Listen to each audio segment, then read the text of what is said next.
Exercise 3.1 का first question का second part है, जिसके अंदर देखिए 5 pencils and 7 pens together cost ₹50। इसमें कहा गया है कि 5 पेंसिल्स हैं, 7 पेन है, जिनकी कॉस्ट दोनों की कॉस्ट हमें पड़ी है ₹50।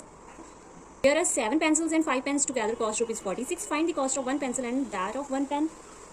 तो यहाँ पे इन्होंने कहा है 7 पेंसिल्स हैं, 5 पेन्स हैं, जिनकी कॉस्ट हमें पड़ी है ₹46। ठीक है, यहाँ पे मैंने आपको क्या बताया था फर्स्ट क्वेश्चन में कि आपका जो फर्स्ट चीज़ आपको दे रखी होगी उसको आपने एक्स मान लेना है, जो सेकंड चीज़ दे रखी होगी उसको वाई मानेंगे। यानी कि पेंसिल पहले दे रखी है तो उनको हम एक्स मानेंगे और पेन बाद में दे रखे हैं उनको हम वाई मानेंगे। दोनों का प्राइस हमें कितना पड़ा 50, तो हम लिख सकते हैं 5x + 7 पेन 7y = 50। इसी तरीके से इसको लिख लेंगे 7x + 5y = 46। ये हमारी दो इक्वेशंस बन जाएंगी। चलिए इनको लिखते हैं। सेकंड पार्ट है जिसमें हमें 5 पेंसिल्स कहा गया था। हमने क्या कहा था आपको, पेंसिल को हमने x मानना है, तो हम क्या करेंगे, पहले लिखेंगे let it be number of pencil. ठीक है, क्योंकि हम एक पेंसिल का पहले प्राइस निकालेंगे ना, हमें 5 पेंसिल्स का प्राइस नहीं पता है, हम एक पेंसिल का निकालेंगे। तो यहाँ पे आप 1 लिख सकते हो, 1 पेंसिल। ठीक है, उसको हम क्या मानेंगे, x मान लेंगे। Let it be, next line हम लिखेंगे y मान लेते हैं, एक पेन को y मान लेते हैं, उसके प्राइस को। ठीक है, क्योंकि हमें प्राइस नहीं पता है। सो अब इसको हम लिख सकते हैं। फर्स्ट इक्वेशन हमारी क्या बनेगी, फर्स्ट लाइन में हमें क्या दे रखा था, 5 पेंसिल एंड 7 पेन, यानी कि 5 पेंसिल यानी कि x + 7 पेन, पेन क्या थे y = 50। ये हमारी फर्स्ट इक्वेशन हो गई। सेकंड इक्वेशन में इन्होंने कहा था कि 7 पेंसिल है यानी कि 7x है एंड 5 पेन है यानी कि 5y = और उन दोनों के वो कितने पैसे पे कर रहे हैं, ₹46। ये आपकी सेकंड इक्वेशन से फिर हम ग्राफ में रिप्रेजेंट कर देंगे बॉक्स बना के। ये हमारी फर्स्ट इक्वेशन थी, ये हमारी सेकंड इक्वेशन है। फर्स्ट इक्वेशन का हमने बॉक्स बनाया, सेकंड इक्वेशन का हमने बॉक्स बना लिया। फर्स्ट इक्वेशन का पहले बॉक्स में मैंने आपको क्या रूल बताया था कि यहाँ पे 0 लिखेंगे और यहाँ पे 0 लिखेंगे, और उसके बाद हम लिखेंगे फर्स्ट इक्वेशन। तो पहला हमारा काम क्या होगा, x को हम हाइड करेंगे। अगर मैं x को हाइड कर दूँ तो मुझे y की जो वैल्यू है वो देखिए क्या दिख रही है, 7y = 50। अगर मैं, ठीक है, यहाँ पे मैंने सॉल्व करके दिखा दिया वैसे आपको। देखिए y के साथ जो 7 है वो मल्टीप्लाई में है, तो उसको मैं अपॉन में ले जाऊंगी। तो अगर हम इसको डिवाइड करेंगे तो वैल्यू आएगी 7.1। ठीक है, तो उसको मैंने यहाँ पे पुट कर दिया बॉक्स के अंदर 7.1।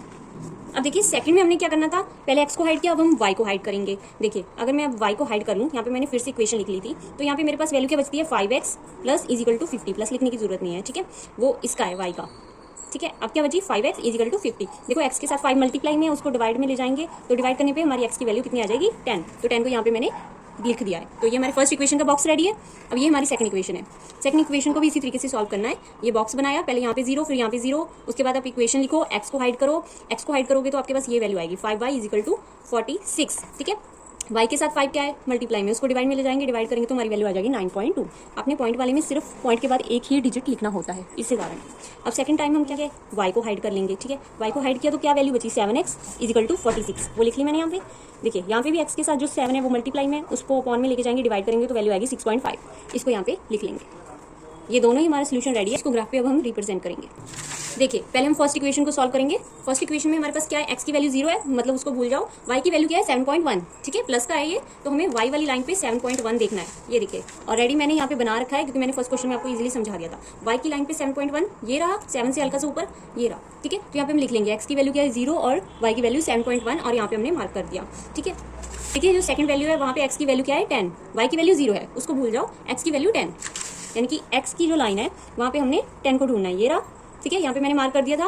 अब इन दोनों पॉइंट्स को देखिए, ये वाला पॉइंट था, एक ये वाला जो हमने फर्स्ट इक्वेशन में ग्राफ पे बनाया है। ठीक है, इसको हम मिला देंगे, दोनों को मिला दिया। यहाँ पे आप चाहो तो इस तरीके से लिख सकते हो कि ये कौन सी इक्वेशन है, जैसे कि मैंने यहाँ पे लिख ही दिया था, 5x + 7y = 50। ये वाली जो लाइन है इस इक्वेशन पे बनी है। ठीक है, अब देखिए सेकंड इक्वेशन, इसका जो बॉक्स था इसमें y की वैल्यू क्या है 9.2।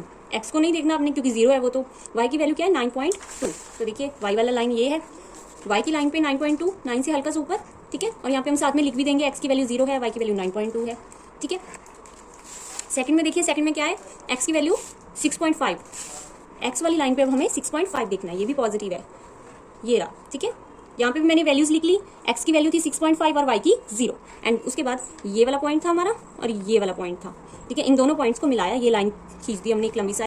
हमने जो हमारी दोनों इक्वेशन थी उनको ग्राफ पे रिप्रेजेंट कर लिया। अब जो ये पॉइंट होता है, जिस पॉइंट पे ये दोनों इंटरसेक्ट करती हैं, दोनों एक दूसरे को कट करके जाती हैं, ठीक है, वो होता है हमारा इंटरसेक्टिंग पॉइंट, उसको हम ई नाम देते हैं, और उसकी भी हमें वैल्यू निकालनी होती है x और y की। करना क्या है, बस आपने इसको y तक और x तक डॉटेड लाइन करके लेके जाना है और आपको फाइनल आंसर मिल जाएगा। देखिए जब मैंने इसको y तक लेके गई तो मुझे आंसर क्या मिला, 5।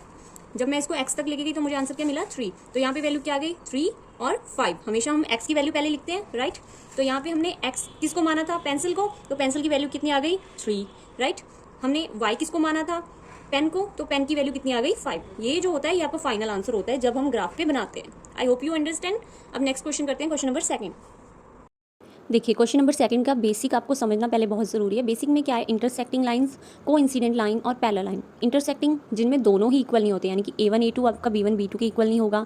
को इंसिडेंट में तीनों इक्वल होंगे। पैरेलल में A1 A2 इक्वल होगा B1 B2 के, बट C1 C2 इक्वल नहीं होगा। जैसे कि ये हमारा क्वेश्चन है, इसमें हमारा जो फर्स्ट वेरिएबल के साथ डिजिट होता है वो होता है A1 और नीचे A2, जो सेकंड वेरिएबल के साथ होता है वो होता है B1 और नीचे होता है B2, और लास्ट वाला जो हमारा नंबर होता है C1 और C2।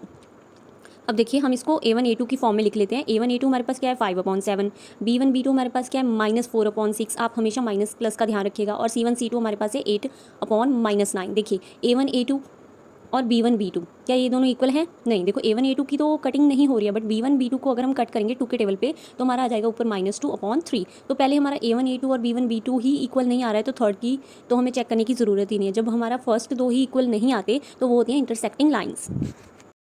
चलिए अब इसका सेकंड पार्ट करते हैं। इसमें भी हम पहले A1 A2 लिख लेते हैं, जो कि है 9/18। अगर इसकी कटिंग करेंगे तो हमारे पास मिलेगा 1/2। B1 B2 हमारे पास है 3/6। इसकी कटिंग करने पे भी 3 के टेबल पे 3 1 पे और 6 2 पे 1/2 मिल गया। C1 C2 हमारे पास है 12/24।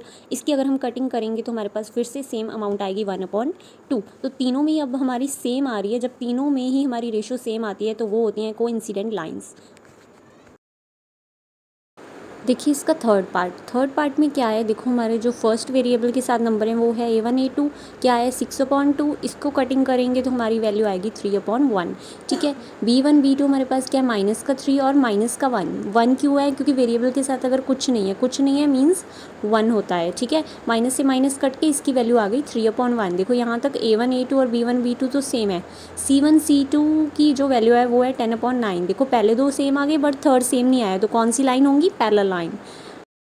नेक्स्ट वीडियो में हम इसका थर्ड क्वेश्चन करेंगे। Thank you.